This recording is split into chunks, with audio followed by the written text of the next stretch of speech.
I would want to say a few words to show how I see the relevance of the hegemonic approach that I have been elaborating as a political theorist for cultural and artistic practices.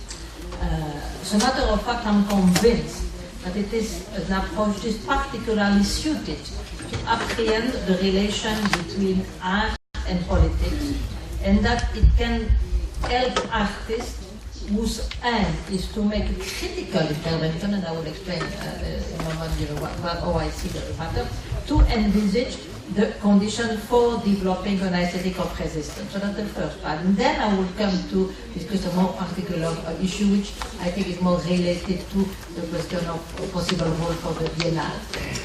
So let's begin by saying something about my approach. The importance of the hegemonic approach, I think, is that it brings to the fore the discursive character of the social and the fact that the social is always the result of a political construction. It reveals how it is through a multiplicity of discourses that our world is constructed, and that such a construction is always the result of a particular hegemony. So that means that what is at a given moment accepted as the natural order, in fact, is always the result of what we call sedimented hegemonic practices. That is, it is never the manifestation of a deeper objectivity that will be exterior to the practice that brings things into being. So there is no law of history. There is nothing that explains rationally the development.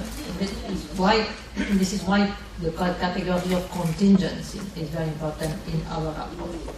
And in more practical terms, this means that things could always have been otherwise, and that every order is therefore predicated on the exclusion of other possibilities. No, there is always something which, another way that things could have been going and which have been not chosen or excluded. Every hegemonic order is therefore always susceptible of being challenged by counter-hegemonic practices.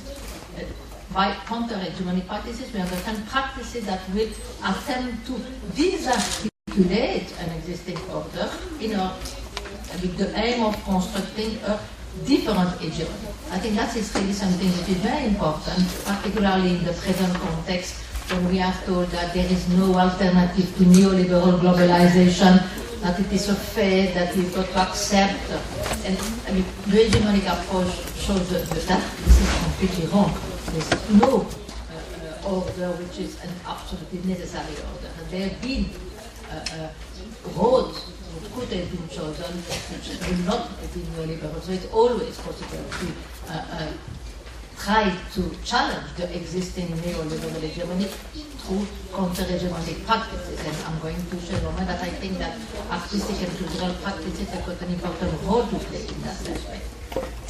In my last book on the political, I have argued that what I call the post-political consensus, which characterize our society. Some people, for instance, Jacques Rancière, speak of post-democracy, but we mean the same thing, that in fact those societies, they still call themselves democratic, but the very meaning of democratic institution have lost its content. So this post-political consensus erases the hegemonic nature of the current order and the existence of alternative to the neoliberal form of organization, whose diktat we are told we have to accept because there is no alternative. And this is why I think the hegemonic model is important to understand and see how we can challenge the existing situation. By claiming that the adversarial model of politics has become obsolete, and that it is not necessary to think beyond left and right. Here, of course, I refer to the title of a book by Tony Giddens, who was, as you know, the guru of Tony Blair. the kind of third-way politics, which of course is characteristic of what I call a post-political consensus, effaces the partisan nature of politics. It does not acknowledge that a vibrant democracy requires the availability of what I call an agonistic confrontation between a diversity of adversarial political positions. But there need to be alternatives. But the citizens, when they go to vote, need to be able to choose between different political projects and not simply, different variation of the same project, which is what we have today with the instance of center-right and center-left parties. So such an agonistic confrontation is not limited to the traditional political institution. I mean, it's not only through parties and through representative politics. It is also located in the multiplicity of places where hegemony is constructed. This is the domain which is usually called civic society. And this is where, as Antonio Gramsci has forcefully argued, a particular conception of the world is established and a specific understanding of reality is defined. What Gramsci used the term common sense to refer to that. The way we see things, what we think is the natural order.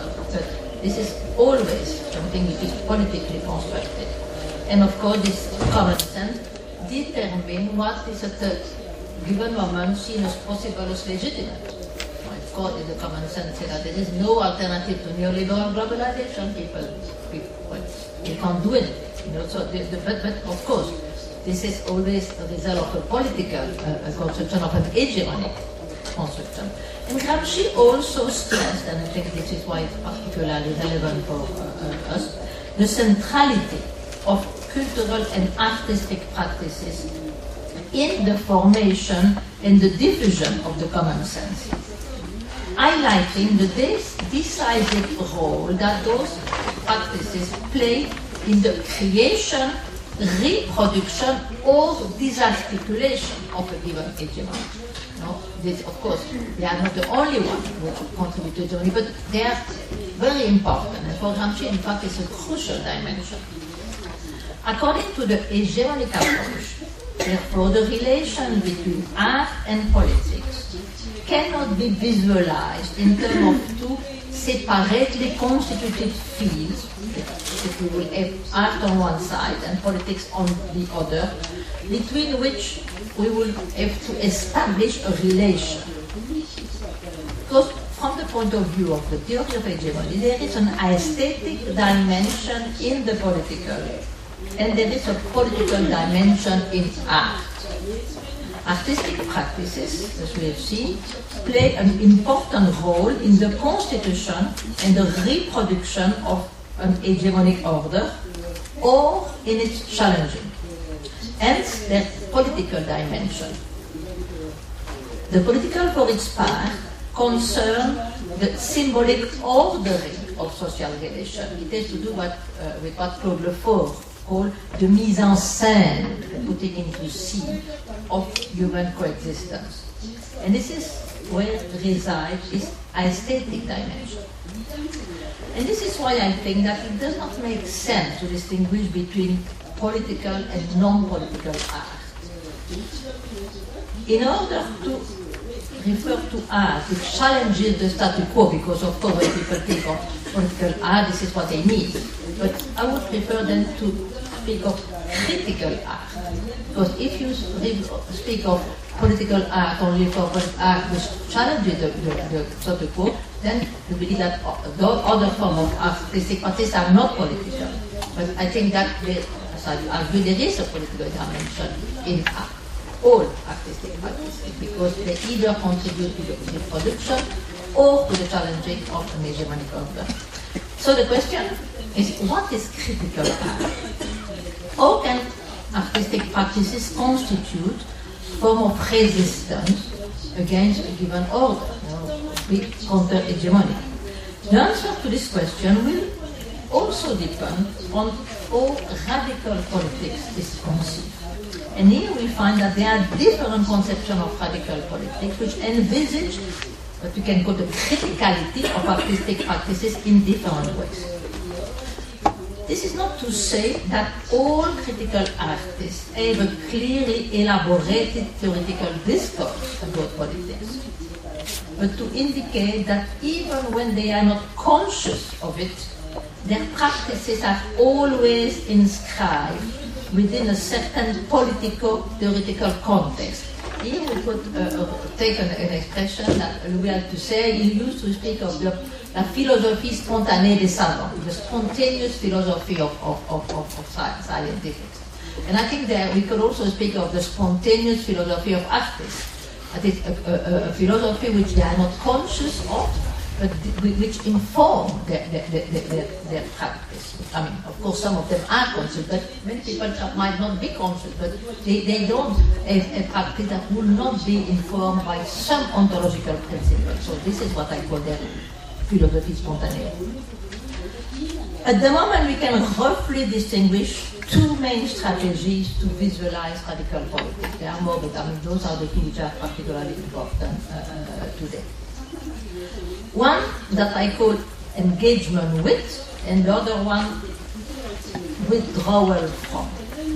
The second one, withdrawal from, which is advocated by thinkers like Michael Hart and Antonio Negri in the three books they wrote together, Empire, Multitude and Commonwealth, and also by their followers, reject any engagement with the state and with all existing institutions, and this is why they advocate a strategy of exodus. This strategy of evacuation of the place of power, of desertion, is justified by the claim that under the post-Fordist condition of cognitive capitalism, desertion is the only form of resistance to the immanence of what they call bio-power. This strategy of desertion should also include the institution of the artwork, and this is why it's relevant for artistic practices, because they see those institutions as being totally instrumentalized by the creative industries. So those institutions have therefore become complicit with capitalism, and they cannot provide anymore a site of resistance, and so this desertion of all existing institutions. Against the view of radical politics in terms of exodus, the strategy that the hegemonic approach advocates is one that, borrowing again an expression from Gramsci, we call war of position. It does not consist in withdrawing from the existing institution, but with engaging with them in order to bring about a profound transformation of the way those institutions function. This war of position aims at targeting the nodal points around which the neoliberal hegemony is being established, so as to disarticulate the key discourse and the key practices through which this hegemony is sustained and reproduced. So this war of position consists in a multiplicity, a diversity of counter-hegemonic practices and intervention, operating in a multiplicity of spaces: economic, legal, political, and cultural. So, of course, the war of position is not only through the cultural field, but it is a very important dimension.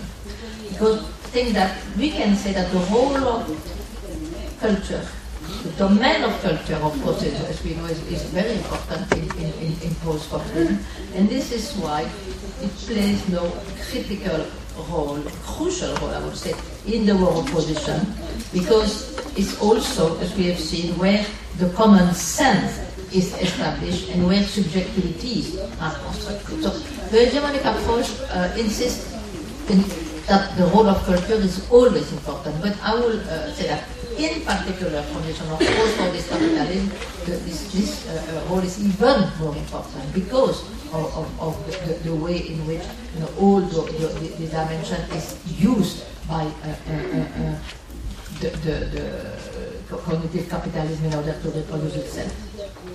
So I think that critical artistic practices can contribute to the fostering of an agonistic confrontation which, by making visible what the dominant consensus tends to obscure and obliterate, will permit to challenge the existing hegemony. And this can be done by diversity of intervention in a variety of public spaces and an active engagement with a wide range of institutions in a multiplicity of terrain. You can see the difference. It is not by deserting institutions, but by engaging with the multiplicity of institutions that the counter-hegemonic struggle is going to be able to take place. There are indeed multiple ways in which artistic practices can unsettle the established common sense and contribute to the emergence of new forms of subjectivity. This is why I always defend some kind of very pluralistic attitude in terms of critical art. I think it's a mistake to want to say, critical art must be that, this is the only way. No, I think there are many different ways in which one can make those interventions. But there is a point that I would like to stress, however. Within this multiplicity, I think there are some conception which I find rather problematic, because according to my approach, the aim of critical artistic practices should not consist in dissipating a supposedly false consciousness in order to reveal the true reality. Because this would be completely at odds with the anti-essentialist premises of the theory of hegemony, which rejects the very idea of true consciousness. There is no true consciousness, and assert that identities are always the result of processes of identification. So there is nothing with direct contact with reality. So what is at stake in the transformation of political identity is not a rationalist appeal to the supposedly true interest of an already constituted subject, because such a perspective, in fact, remains trapped within a deterministic framework, according to which the negative gesture in itself could be enough to bring about a new, supposedly disalienated form of subjectivity. As if those subjectivities were already there, latent, ready to emerge once the weight of ideology will have been lifted. So, if we see that this is definitively not the aim of the party, not to reveal the true reality, the true interest, you see that the objective of critical practices should be, through aesthetic means, to bring about new form of identification, to create situations in which people will question their examined belief, to move them to act by awakening their desire for change. And in my view, this is better done by unsettling the common sense, by problematizing it, and I feel that the more effective form of critical artistic practices are those that suggest question, not those that offer fully fledged answers. And I think it's always better to make people to question things themselves, to suscitate questions, that to bring them just, this is what you should think, to see all things are horrible, but to make them, to transform them through this process. Okay, so this was to try to show you how the hegemonic approach deals with the role of critical artistic practices. But now I want to come to some more specific question. And I would like to examine a specific issue which concerns the currently very fashionable issue of cosmopolitanism. I'm sorry I wasn't there for the talk of Nichols, because I think probably we are going to disagree, but it would have been nice to have an agonistic confrontation. My aim is to bring to the fore the problems of emphasizing the cosmopolitan nature of artistic festival or biennales. And I want to propose a different approach. Why are such events, biennale, artistic festival, important? And why should they be supported? Well, an immediate answer is that they are necessary because they allow for artistic production from different parts of the world to circulate and to be seen by a wider audience. They are valuable means of spreading cultural information, allowing people to enter in contact with a variety of experience and therefore to become more cosmopolitan. But this is, of course, I'm not here saying that it's negligible. It is, of course, something, giving information, making people aware of other things. It is not something that is unimportant. And, in fact, it's true that many festivals and biennales see that as their raison d'être. But I believe that such kind of artistic event could also provide important site of resistance against the growing cultural homogenization. And this is why I'm unhappy with the current tendency to envisage their end in terms of cosmopolitanism. To be sure, it's good to be open to the world and much better to be cosmopolitan than parochial. But to use the term cosmopolitan in this way, I mean, there are cosmopolitan, we know, think of, we are not cosmopolitan in the opposite to parochial. It is in fact to remain at a very superficial level.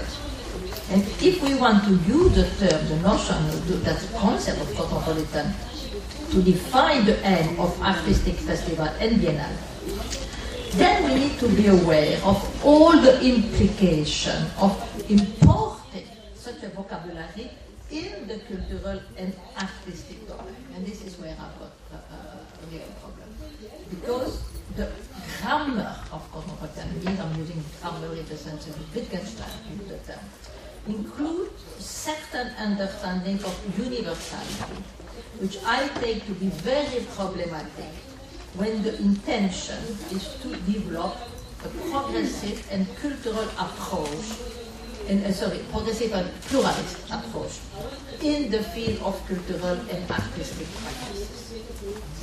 Indeed, the notion of cosmopolitanism is strongly connoted with the idea of human unity in a way that I consider to be inimical to the recognition of pluralism.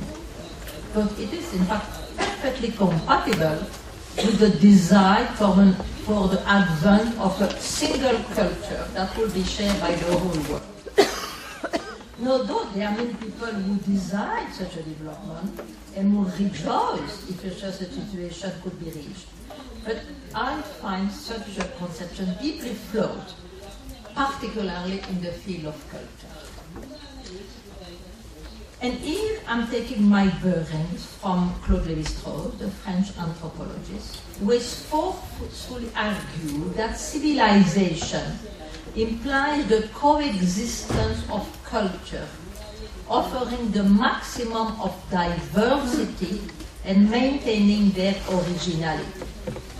In his view, the crucial contribution of the different cultures resides in what he calls écart différentiel. Écart is a word that maybe in Korean, I don't know, but we can translate that in English. The best possible translation, in fact, and that's the one I'm going to use, is divergent variation. And I'm going to explain in a moment why the importance of this term écart. So, Lévi-Strauss say that the crucial contribution of different cultures resides in the écart différentiel, the divergent variation that exists among them. And he insists on the necessity of preserving the diversity of cultures in a world threatened by homogeneity and uniformity. Against the universalists, Lévi-Strauss urges us to acknowledge that no fraction of humanity possesses a formula valid for the whole world, and that a humanity unified by a single mode of life or a single culture is inconceivable because it would be completely ossified. I want to stress here that in no way does Lévi-Strauss defend an essentialist conception of culture as something that would be the necessary expression of a unified substance. But that does not impede him to recognize that culture do have some specific characters that make them distinguishable from each other and that constitute their originality. And it is what he expresses with the term écart différentiel, to indicate that the identity of a culture is not to be found in a pre-given essence, but in its divergence from other cultures. To think in terms of divergence and not simply in terms of differences, I think that's important because I thought something different. No, it's divergence. It's precisely what the term écart différentiel suggests. Écart is not a simple difference, it's divergence. As François Julien, the French sinologist, indicates in his book De l'Universel, the importance of distinguishing between divergence and difference is that divergence puts in tension what it separates. It shows how other possibilities can exist which cannot be reduced to mere variation of a common invariant. Instead of invariant and their cultural variation, we should say, Julien, look for equivalences and search for possible point of junction among different cultures. Some reflection by Stuart Hall can help us clarify this anti-essentialist approach to culture that I found very interesting in Lévi-Strauss when he declares, and here I'm quoting Stuart Hall, you have to think of culture as a sort of configuration of limits. It's not that it has a fixed boundary, but they are configuration of limits, which are also the configuration of articulation without which we could not speak. Because they are part of language we inhabit, they allow us to make certain kind of music, certain kind of crossover, to paint certain kind of picture that draw on three or four cognitive words and so on. So there is a positive and a negative side to it. The one thing it is not is an open space or a supermarket shelf from which you could freely choose. End of quote. Following Lévi-Strauss, I believe that the diversity of culture is a good to be cherished, and that it is important to avoid homogenization. And it is for that reason that I consider that the cosmopolitan perspective is not the more appropriate to envisage a worldwide cultural domain informed by mode of thought and artistic practices coming from different parts of the world. A cultural domain that will be able to counter the standardization imposed by capitalist globalization. I really believe that despite all the effort of the new cosmopolitan, because there are, of course, everybody today wants to be some form of cosmopolitan, and there are multiplicities of new cosmopolitan. And of course, the new cosmopolitan criticize the traditional cosmopolitan, which apparently Nicolas has defended, and they insist on the rooted character of their vision. They speak of a rooted cosmopolitanism. But I think that at first, I think that's an oxymoron of rooted cosmopolitanism. But more generally, I think that the problem with the new cosmopolitan is that they cannot liberate themselves from the core meaning of cosmopolitanism, which emphasizes the fact of common belonging beyond all differences and dilutes individual attachment to specific communities. And I consider that in the end, the universalist perspective promotes the hegemony of Western modernity. So, what happens when this hegemony is challenged and the contingent conditions of modernity are brought to the fore? When its non-universal nature is acknowledged. When we want to think in terms of divergence and not simply differences. That's the question I think we need to address. And we can find insight to the discussion in many different disciplines. For instance, I think that in the current discussion in political theory about the possibility of what is called multiple modernities.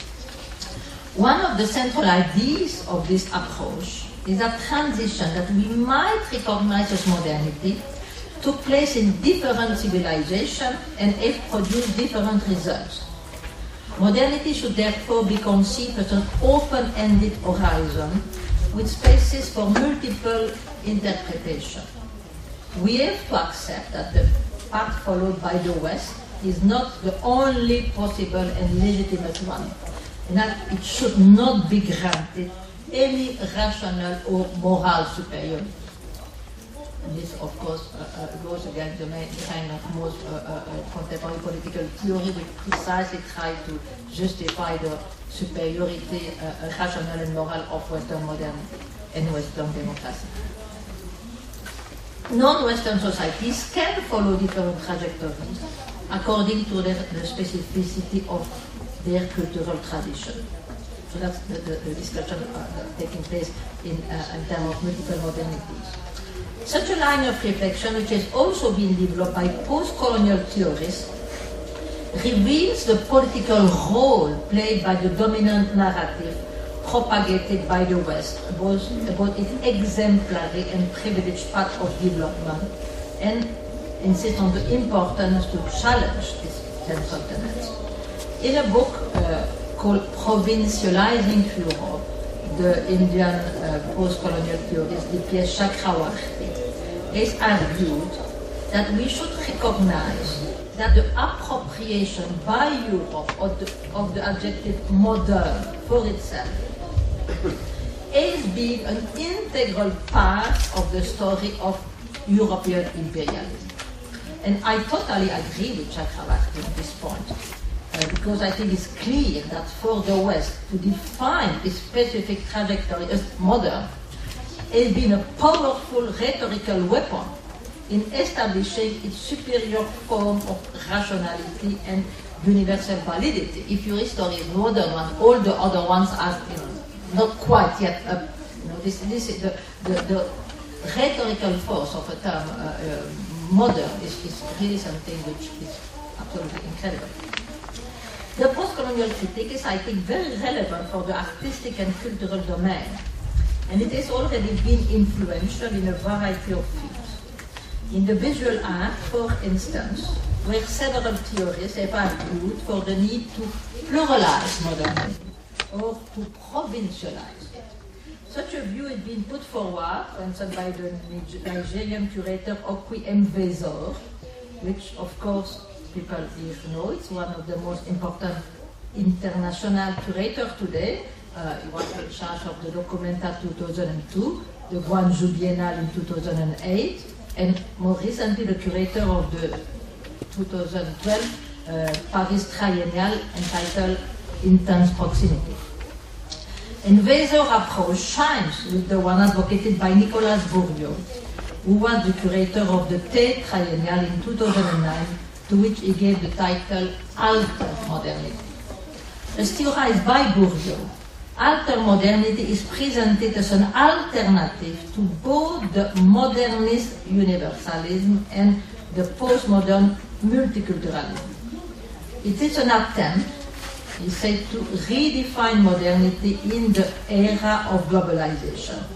As he put it, and here I quote Bourriaud, it's from his book The Radicant, What I'm calling alter-modernity does designate a construction plan that will allow new intercultural connection, the construction of a space of negotiation going beyond postmodern multiculturality, which is attached to the origin of discourses and forms rather than to their dynamics. End of quote. Bourdieu wants to reclaim the concept of modernity in a way that incorporates the post-colonial critique of its totalitarian implication and colonialist effects. His aim is to rethink the modern beyond the ideas of avant-garde, universalism, progress, and radicality, to which it has previously been linked in 20th century Western modernity. He argues in terms of a new modernity, a 20th century modernity born of global and decentralized negotiation, of multiple discussion among participants from different cultures, and the confrontation of heterogeneous discourses. Such an alter-modernity is to be envisaged as a process of translation through which different cultural codes are put in relation in an attempt to transfer them from one context to another so as to make them resonate with each other. Alter-modernity, c'est Bourdieu, advocate translation, the transference of cultural practice from a traditional universe to another one where they will be set in motion in the process of transcoding and contribute to the development of a global space of exchange organized around a new common intelligibility. Commenting on Bourdieu's projects in the catalogue of the alter-modern triennial, Oquiem Weser notes that the aim of the alter-modern is to discover what he called the current habitation, in fact that's a term he borrows from Dipesh Chakravarti, of contemporary practices. It rejects the rigid structure of an implacable modernity and the modernist ideal of artistic autonomy. It is also a rebellion against the systematization of artistic production based on a singular, universalized concept of artistic practices. In the view of Weser, Bourdieu's alter-modern approach sets out to explore the eccentric and dialogical nature of art today, including its scattered trajectories and multiple temporalities, by questioning and provincializing the idea of the center, by decentering its imaginary. Well, I think that's an interesting approach, but they've been subject to a variety of criticisms that are worth taking into account. For instance, Zdenka Badovinac, who is the director of the Moderna Galleria in Ljubljana, has argued that Bourdieu's conception of alter-modernity does not acknowledge the power relation that exists among the different agents of the alter-modern project, and the fact that in the negotiation between agents from different cultures, the structure of power is always at play. Indeed, there might not be anymore an accepted center, but that does not mean that all the participants are equal. In her view, Bourdieu's project of pluralizing modernism and facilitating translation between cultural codes relies on a conception of globalization that remains blind to the profound inequalities between economic and cultural exchanges. And she claims that the concept of plurality of narrative needs to be linked to the unfinished project of decoloniality and that the notion of alter-modernity maintains, she said, the centrality of Euro-American modernity as a modernity of reference. Badovinac proposes to see contemporaneity as an alternative concept to modernity in the artistic field. She illustrates her proposal by explaining that while the Museum of Modern Art serves certain universal paradigms, master narrative, and the hegemonic goal of the big Western institution, the Museum of Contemporary Art must serve the need of local spaces so that they can enter into dialogues with others. This requires that a contemporary museum must determine its own work priorities, which cannot be universal. And Badovinaš asserts that contrary to the Museum of Modern Art, which serves to homogenize differences, and in that way to cover up dominant antagonism, the Museum of Contemporary Art should not cover up the antagonism under a pluralism of pure diversity, but rather underlies them. It must put forward the formation of a parallel narrative, developed primarily with the help of local institutions. It must create the foundation for the reception of art as it evolves in very different contexts. For instance, she said it must draw attention to the differences between the Eastern and Western social realities. Being in Ljubljana and Slovenia, she is particularly sensitive to that aspect.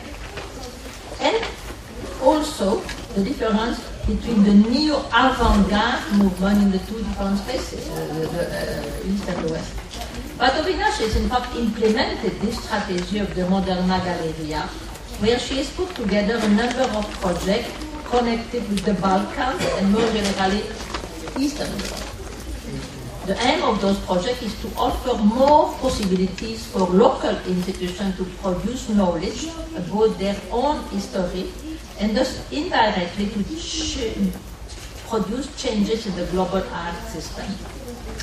But I agree with Badovinaš on the necessity of taking account of the divergences and dissonances that exist among artistic practices and of the power relation which structures cultural exchange. This is in fact a view that resonates with the agonistic pluralism that I am advocating. And I think it will be important to introduce this dimension much more explicitly in a revised alter-modern approach. I mean, she seems to believe that their views are completely incompatible with Bourdieu. I don't think so. I think that it would be possible to reformulate the alter-modern project so as to take account of those power relations. And of course, the aim of this should be to resist the homogenizing aspect of neoliberal globalization without retreating to localism and the defense of essentialist identity, because obviously this will be the danger, to pass from one extreme to the other. So that's a point which I think is important. But I also think that other specifications are necessary. For instance, such a strategy of alter-modernity needs to be clearly distinguished from the one of nomadism, which is also very fashionable today. As T.G. Demos has pointed out, nomadism, lyrical and romantic tendency, is a non-critical one, where the poetic flight of fancy, which tend to dramatize first and foremost the artist's own privileged peripatetic existence, fails to reflexively consider the institutional, historical, and geographical parameters in which the nomadic is inhabited. In fact, as T.G. Demos notes, the market voracious appetite for mobility, flux, and expansion makes the nomad an exemplary role model for the transnational capitalists. So that's also very important to distinguish between this nomadic and alter-modern. But I think it's also necessary to emphasize that the practice of transcoding takes place in a double way. It is not a simple one-way process of translating specific practices into the vocabulary of modernism, but a double-way process in which modernism itself is radically transformed by the process of translation. And finally, I think it is also necessary to acknowledge that translation are practice of displacement that produce tension and leave a reminder. As Walter Benjamin reminds us in the task of the translator, translation always involves a violent dimension which affects not only what is translated, but also the element in which something is translated. Divergences do not disappear to translation, and we need to relinquish the illusion that a worldwide encounter of cultural and artistic practices will lead to a consensual dialogue. It's enough to translate and we will all be happy. No, the dissonances, the divergences do not disappear in translation. So, acknowledging divergence and the tension inherent in the practice of translation requires being aware that those divergences could become site of antagonism. So the antagonism is always, in a sense, its possibility is always ever present. So what's important is that those divergences are not treated in an antagonistic mode, but in an agonistic mode. And of course, this is where I come back to my difference between antagonism and agonism, which I've developed in terms of basically thinking of democracy. There is, in fact, a term forged by Jacques Derrida, which I find useful to apprehend the element of violence, which is present in the encounter between cultures.